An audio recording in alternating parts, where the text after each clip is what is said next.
ସତରେ ସଚ୍ଚା ଭକ୍ତିର ଅର୍ଥ କ'ଣ? ଏଇଟା କ'ଣ ଖାଲି ପୂଜାପାଠ କି ଆଉ କିଛି? ଚାଲନ୍ତୁ ଏକ ବହୁତ ପୁରୁଣା କାହାଣୀ ଭିତରକୁ ଯିବା, ଯାହା ଆମକୁ ଆସ୍ଥା ଆଉ ସେବାର ପ୍ରକୃତ ଗଭୀରତା ବିଷୟରେ କିଛି ଶିଖେଇବ। ବାସ୍, ଏଇ ଗୋଟିଏ ବାକ୍ୟ, ଆଉ ଏଇଟା ହିଁ ଥିଲା ଆମ କାହାଣୀର ନାୟକ ମହର୍ଷି ଅନମିସିଙ୍କ ସାରା ଜୀବନର ମୂଳଦୁଆ। ତାଙ୍କ ପାଇଁ ଧନର ଅସଲି ମୂଲ୍ୟ ସାଇତି ରଖିବାରେ ନଥିଲା, ବରଂ ବାଣ୍ଟି ଦେବାରେ ଥିଲା। ଜାଣନ୍ତି, ଏଇଟା ଖାଲି ଗୋଟେ ଭାବନା ନଥିଲା, ଏଇଟା ଥିଲା ତାଙ୍କର ପ୍ରତିଟି ନିଶ୍ୱାସ। ମହର୍ଷି ଆଉ ତାଙ୍କ ପତ୍ନୀଙ୍କର ପ୍ରତ୍ୟେକ କାମ, ପ୍ରତ୍ୟେକ ନିଷ୍ପତ୍ତି, ସବୁକିଛି ଏଇ ଗୋଟିଏ ଅଟଳ ବିଶ୍ୱାସରେ ହିଁ ଚାଲୁଥିଲା। ତେବେ ମହର୍ଷି ଅନମିସି କିଏ ଥିଲେ? ସେ କେବଳ ଜଣେ ଜ୍ଞାନୀ ଋଷି ନଥିଲେ, ସେ ଥିଲେ କରୁଣା ଆଉ ନିଃସ୍ୱାର୍ଥପରତାର ଏକ ଚଳନ୍ତି ପ୍ରତିମା। ତାଙ୍କର ପୂରା ଜୀବନଟା ହିଁ ଗୋଟେ ଶକ୍ତିଶାଳୀ ବାର୍ତ୍ତା ଥିଲା ଯେ ସମ୍ପତ୍ତିର ପ୍ରକୃତ ମୂଲ୍ୟ ସେବାରେ ହିଁ ଥାଏ।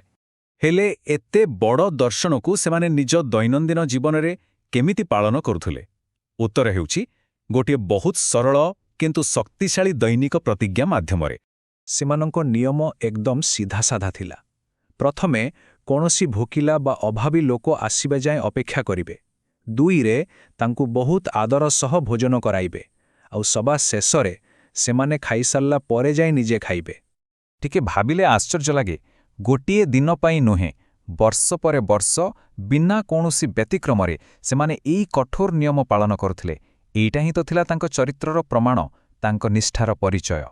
କିନ୍ତୁ କହନ୍ତି ନା, ପ୍ରତ୍ୟେକ ସଂକଳ୍ପର ପରୀକ୍ଷା ନିଶ୍ଚୟ ହୁଏ। ଆଉ ସେହି ଦିନ ଆସିଲା, ଯେଉଁଦିନ ମହର୍ଷିଙ୍କର ଅଟଳ ବିଶ୍ୱାସ ଏକ ବଡ଼ ଆହ୍ୱାନର ସାମ୍ନା କଲା।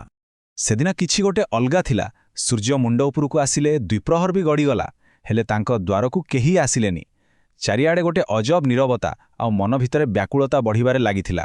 ଏବେ ଟିକେ ଚିନ୍ତା କରନ୍ତୁ, ଯେତେବେଳେ ଜୀବନର ସବୁଠୁ ବଡ଼ ନିୟମ ଭାଙ୍ଗିବାର ସମୟ ଆସେ, ସେତେବେଳେ ଜଣେ କ'ଣ କରିବ?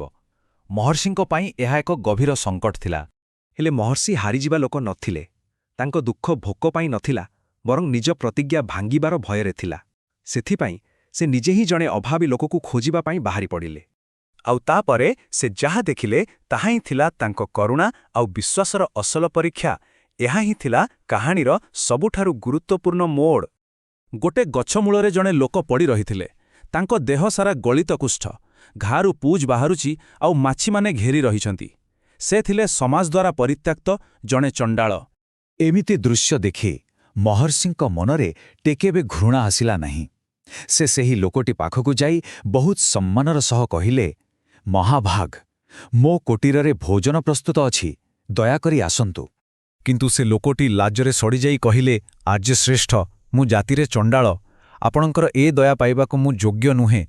ପାରିବେ ଯଦି କିଛି ଖାଇବା ଏଠି ଫିଙ୍ଗି ଦେଇ ଯାଆନ୍ତୁ।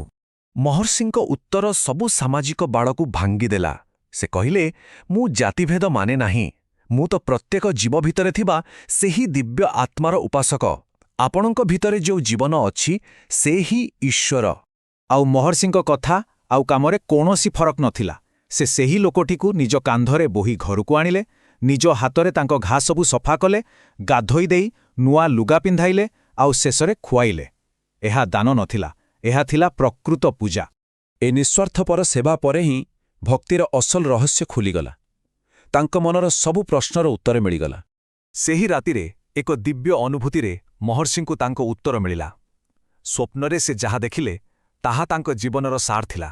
ଦିବ୍ୟ ବାର୍ତ୍ତା ଏକଦମ ସ୍ପଷ୍ଟ ଥିଲା। ବ୍ରାହ୍ମଣ ଆଉ ଚଣ୍ଡାଳ, ହାତୀ ଆଉ କୁକୁର ଭିତରେ କୌଣସି ଭେଦଭାବ ନ ରଖି ତୁମେ ଯେଉଁ ସେବା କରିଛ, ତାହା ହିଁ ଈଶ୍ୱରଙ୍କର ପ୍ରକୃତ ଭକ୍ତି। ତେବେ ଏହି କାହାଣୀ ଆମକୁ ଏହା ହିଁ ଶିଖାଉଛି ଯେ ପ୍ରକୃତ ଉପାସନା ମନ୍ଦିର ବା କର୍ମକାଣ୍ଡରେ ସୀମିତ ନୁହେଁ, ବରଂ ମଣିଷର ସେବାରେ ହିଁ ଅଛି। ପ୍ରତ୍ୟେକ ଜୀବ ଭିତରେ ଈଶ୍ୱରଙ୍କୁ ଦେଖିବା, ତା ହିଁ ତ ସଚ୍ଚା ଭକ୍ତି। ତେବେ ଶେଷରେ ଆମକୁ ନିଜକୁ ଗୋଟେ ପ୍ରଶ୍ନ ପଚାରିବା ଦରକାର। ଆଜିର ଏହି ଆଧୁନିକ ଦୁନିଆରେ ଆମ ପାଇଁ ପ୍ରକୃତ ସେବାର ଅର୍ଥ କ'ଣ ହୋଇପାରେ? ଏହି ପ୍ରଶ୍ନ ଉପରେ ଚିନ୍ତା କରିବାଟା ବହୁତ ଜରୁରୀ।